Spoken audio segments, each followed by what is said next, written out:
3. I can solve real-world problems using systems of linear equations. All right, so your Ferrier model should have system of linear equations. So write that in the middle of your Ferrier model, please. And the title for your notes, I want you to title it Applying Systems. Applying Systems. So we're done learning the different methods to solve systems. What are the different methods? Graphing, substitution, and elimination. Now we're going to apply them. We're going to apply them. Okay? So here we go. Systems of linear equations. Fill up your Ferrier model by yourself without looking at your notes. See how well you remember. We did last week, we actually started the Ferrier model. We know the definition, example, non-example, and come up with 2 hashtags. I'll give you guys a couple minutes. Go. Okay, let's see. Definition. The set of 2 or more linear equations that have the same variable. Hands if you got that. Okay, good. By now, like a lot of you know it by now, you need to know this hint. Example, non-examples, and hashtags. Something like that. Hands if you got something similar. Okay, good. All right. And once again, in regards to steps, you already know the steps to solve using systems of equations and different methods, right? However, today is going to involve application of it. So set that aside. We already have the notes for the Ferrier model. So today we're going to focus on problem solving. So throughout the year, I've already given you a problem solving strategy. Is that correct? That we've been using. Share with a neighbor the problem solving strategy that we've been using when we approach word problems in algebra. Very good. Q. That is correct. We start with the first one, which is circle important numbers. From there, we go underline the question. From there, we box important terms or ideas. Step 4, exclude unnecessary information. And at the end, we draw pictures, diagrams, tables, labels, etc. So once again, you already have this, and we've been using this. In case you forgot or in case you are missing, remember, it's in the poster that's been here all year, over here next to the iPad cart. When you go get your iPad, I'm pretty sure you stop by and read it, right? Okay, good.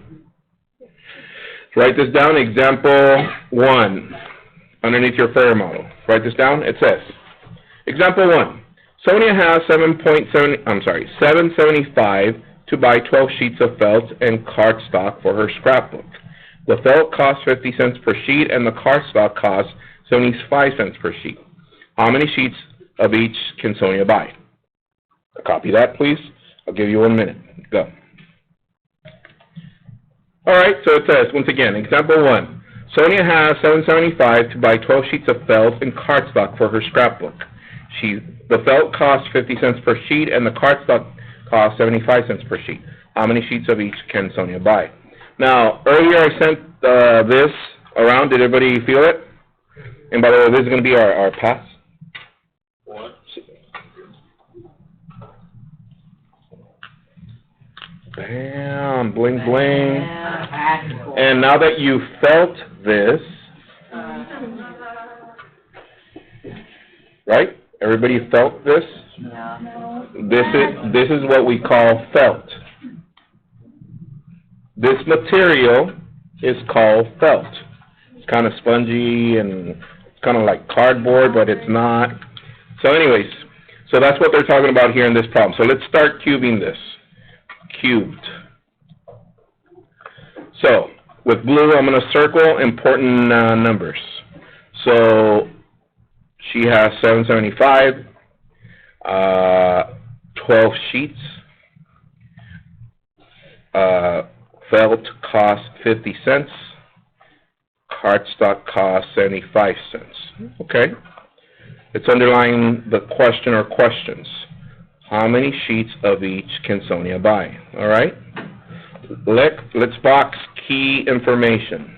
Key information here is that it's talking about felt. I'm going to box felt. And I'm going to box card stock. Card stock. felt, and cardstock. Okay?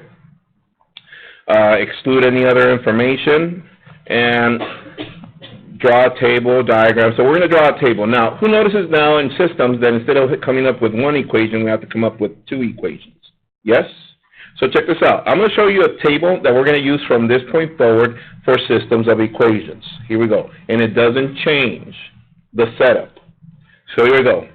For the setup of a system of equation table, you draw 3 lines down, 1, 2, 3, and instead of only 1 across, we're going to draw 2 across, because now we have to come up with 2 equations. Okay? What do we usually write over here at the end of our table? Total. That's still there. Total. Okay? So let's see. What is the first item that they talk about? Felt. That goes here. Felt. What is the second type of item? Cardstock. Goes here. Cardstock. Okay? So now that we have that, let me ask you this. They're talking about items here, right? And if we were to change this problem to something else, let's say they talk about fruits or cats and dogs, it's still different items, yes? So this kind of problem is known as an item. And what else are they talking about in this problem? What is it? Money. That is correct. And that's what we call cost. So this problem is called an item and cost problem, which means we're going to label the first row item, and the second row we're going to label that cost. So let's start with the item. I'm going to use just right for this row for items. So let's see. Items. What items are they talking about? Felt. Do we know how many sheets of felt Sonia's going to buy? No. How many of felt? No. What can we label it? X. Do we know how many of cardstock? What can we label that? Y. Do we know how many total sheets she's going to buy? How many? 12. It goes right there. And just to keep it in mind, felt corresponds to the variable X, and cardstock corresponds to the Y. Now let's go with the cost. What is the cost for the felt sheet? 50 cents. But since we don't know how many she's going to buy, what do we write? 0.50x. That is correct. So what do we write for here for cardstock? 0.75y. And what is the total amount that she's going to spend? $7.75. Do you guys see the system now? Let's write it out. X plus y equals 12, and 0.50x plus 0.75y equals 7.75. Are we there so far? Okay, so let me ask you this. This one's already in standard form, both of these, right? Which means which method could we use to solve? What is it? Cover-up method is for graphing. Yes. Elimination, right? Can we eliminate one of the variables? But at this case, we can't because these need a number here. So let me ask you this. Which variable would you like to eliminate? The X or the Y? The Y, okay. Which means we need to multiply this equation times what in order to eliminate the Y?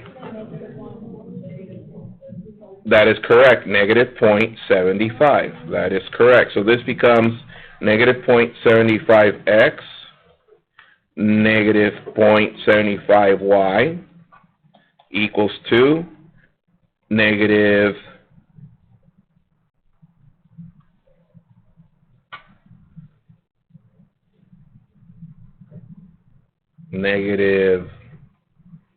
what is 12 times 0.75?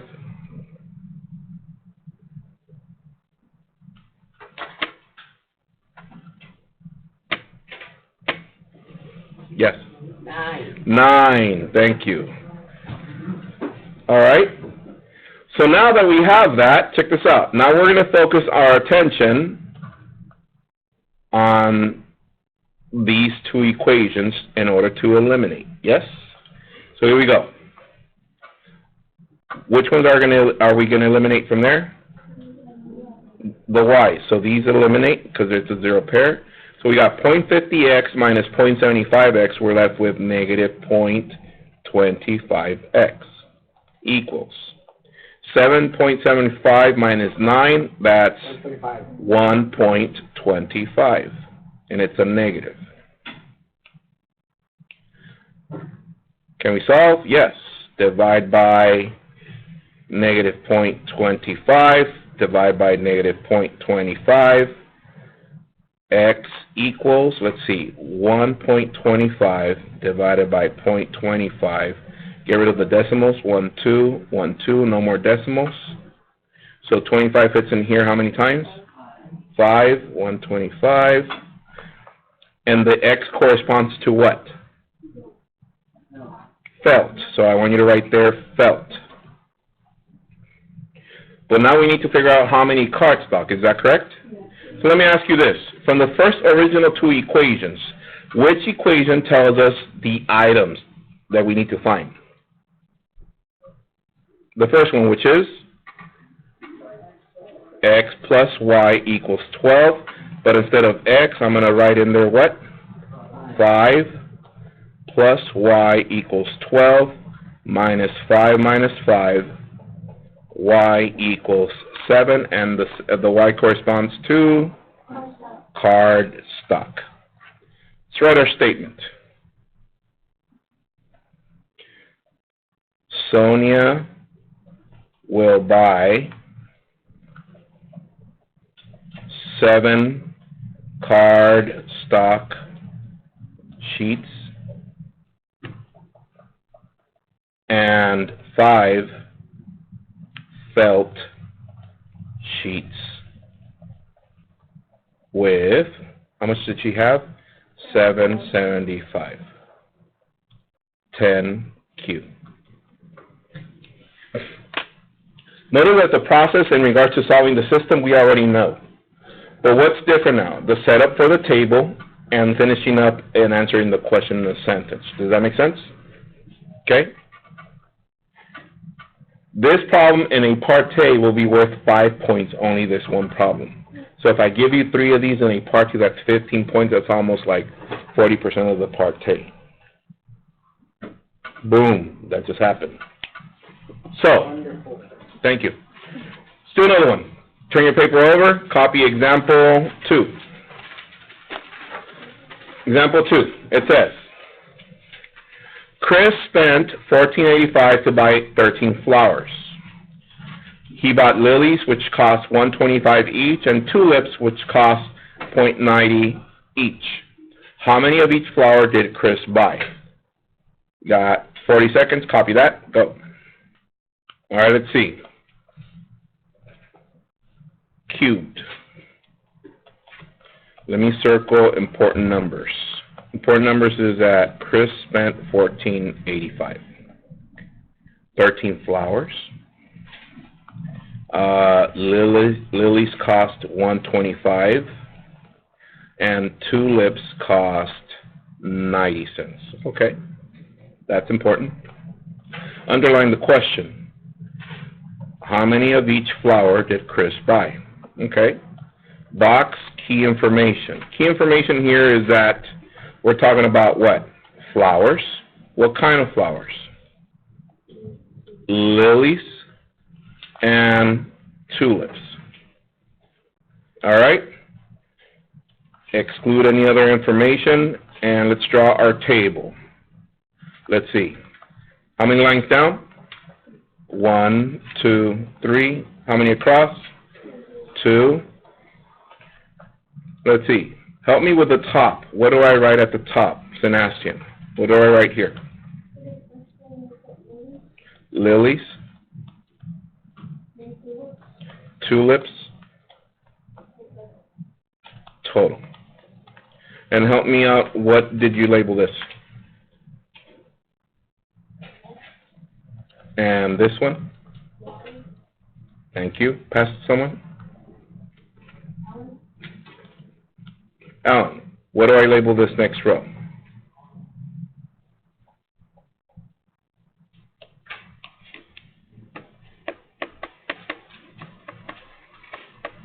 Roberto, help him out.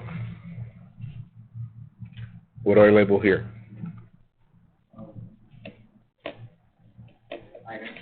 Items. So what are we talking about? What items? Do we know how many?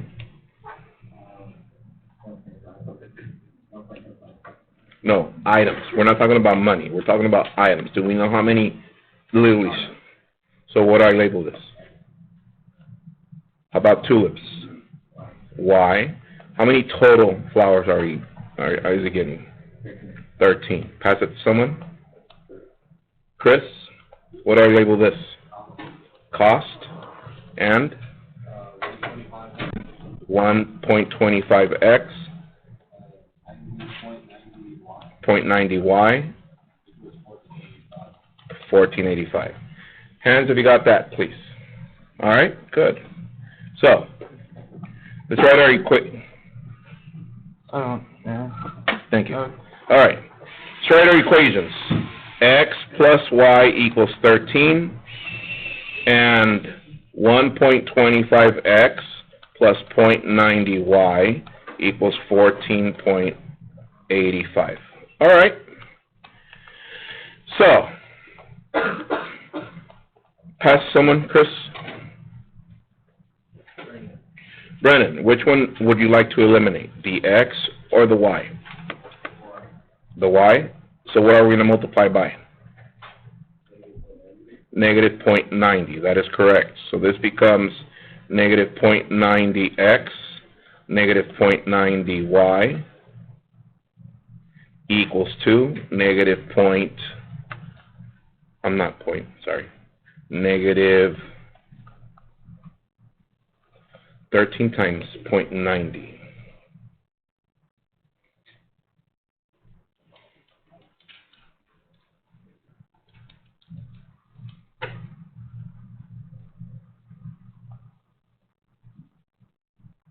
What'd you get, Chris?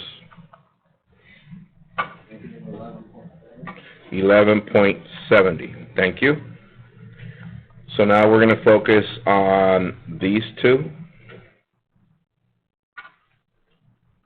And now we can eliminate the y's, yes? That was a wise move. Damn. See what I did there? Yeah, okay. 1.25x minus 0.90x, that's 0.35x, equals 1485 minus 11.70, that gives us what? 3.15. Bam, Sebastian. Divide by 0.35, divide by 0.35.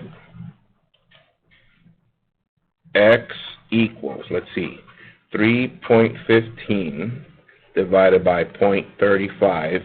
Move the decimal twice, we get rid of it. 35 fits in there how many times, Daniel? 9 times, that's 45. We got 4, 27, 31, yep. 9, and the X corresponds to what, everyone? Lilies. So now we need to find what? Tulips. Which equation do I use? Pass someone, please. Who? Donovan. Tell me what to write. And instead of X, we're going to write 9 plus Y equals 13 minus 9. Y equals 4, and that corresponds to tulips. So, Chris bought 4 tulips and 9 lilies with 1485. 10Q. Boom. Fairly simple? Yes, Mr. Q, we love these.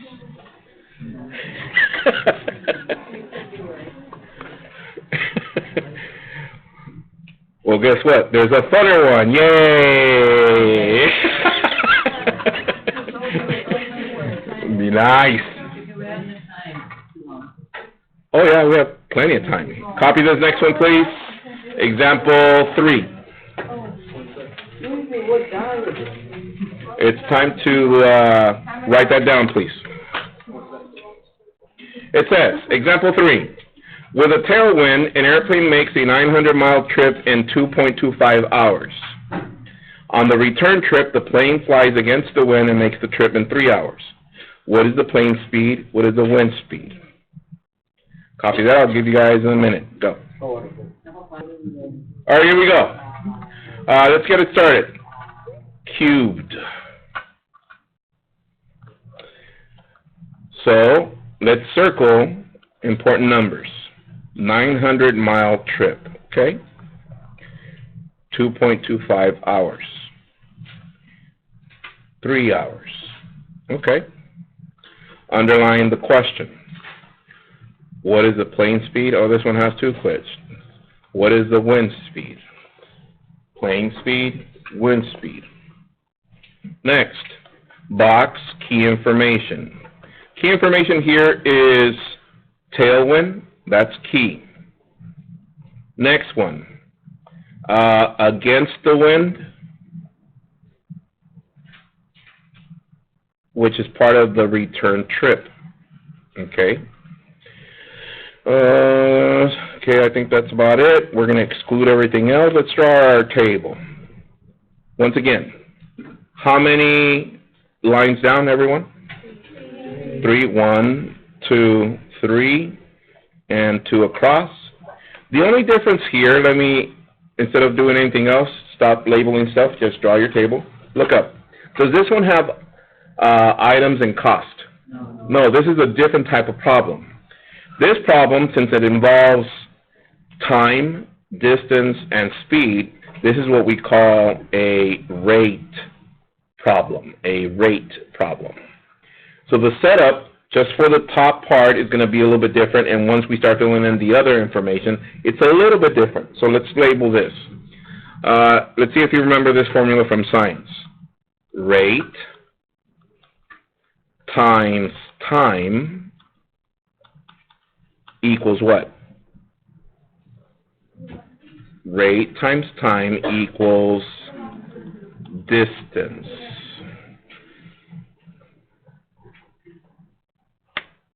Okay, let's begin. This first row, what are they talking about first? With a tailwind. So that first trip is tailwind. So I'm going to write here, tailwind. What does that mean? It means that there's some wind. And let me ask you a question. Like the other day, that it was really windy. And if you left school and you started running and the wind was hitting you on your back, is that going to make you run faster? Yes, right? That's what tailwind means, that it's on your back, it's hitting you on your tail. So tailwind, that's going to increase your speed. So check this out. Here where it says rate, in the middle, you're going to write a little plus because it increases the rate. Whose rate? Who are we talking about here? The plane and what else? And the wind. So I'm going to use P for plane and W for wind. How long did it take on that first trip? 2.25, 2.25. And how long was that trip? 900 miles. Okay, there it is. So let's go to the other information. On the return trip, instead of writing return trip, what am I going to write? Against the wind. So I want you to write against wind. So let me ask you this. If you were to run against the wind, is that going to increase your speed? So what do I write here? P minus W. What was the time for that trip? And the distance? Still 900 because it's a return trip. So let's write our equations. Check this out. I got P plus W times 2.25 equals to 900. I want you to leave a space underneath Well, you wrote that, and let's write the second equation. The second equation is P minus W times 3 equals 900. And now we can probably start solving, but it looks kind of funky, doesn't it? Yes. So watch. What if I did this? I'm going to get rid of the 2.25. Divide this side by 2.25. Divide this side by 2.25. That leaves me with, check this out, P plus W equals, what is 900 by 2.25? That's 400. So this one, I'm going to divide by 3, divide by 3. Therefore, I'm left with P minus W. What is 900 divided by 3? 300. Look at this system that we got left with right here. Can we solve this system? Right. Yeah, elimination. What are we going to eliminate? The W. So we're left with P plus P, that's 2P. 4 plus 3, that's 700. Divide by 2. So what is the plane speed? 350 what? Miles per hour. Now that we're done with the plane speed, which equation do you want to use to find the wind speed? The red one or the blue one? Red, P plus W equals 400. But instead of P, I'm going to substitute 350 plus W equals 400 minus 350 minus 350. The wind speed is 50 miles per hour. So our statement, the plane's speed is 350 miles per hour, and the wind's speed is 50 miles per hour, 10Q. Fairly simple? Yes, Mr. Q. Our home plate for tonight is found on page 309. There's tutoring today if I don't see you. See you guys tomorrow. Bye.